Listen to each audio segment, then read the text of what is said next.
Marine est-elle jalouse du succès de Pierre Garnier après la Star Academy? Elle répond. La Star Academy a lancé la carrière de nombreux artistes de premier plan dans le paysage musical français.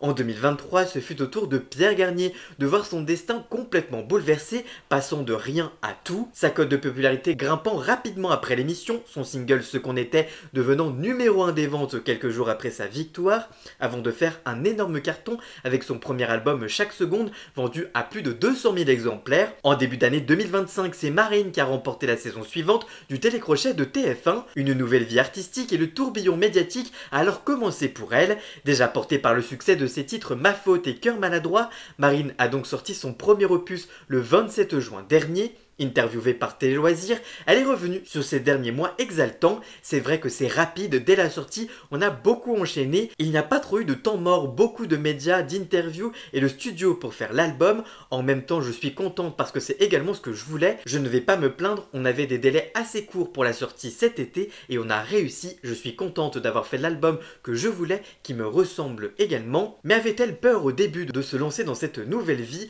Non, pas vraiment, je l'ai voulu donc je m'y suis préparée. Je ne me mets pas la pression, répondait-elle auprès de Télé Loisirs. Comme le titre de son premier album le suggère, Marine est restée une fille ordinaire. Elle n'entend pas forcément avoir le même succès que son prédécesseur. Pour Pierre, c'était assez unique. Nous avons chacun notre trajectoire personnelle. En tout cas, toi, qu'est-ce que tu penses de ces déclarations de Marine? Dis-moi tout ça en commentaire et surtout, abonne-toi!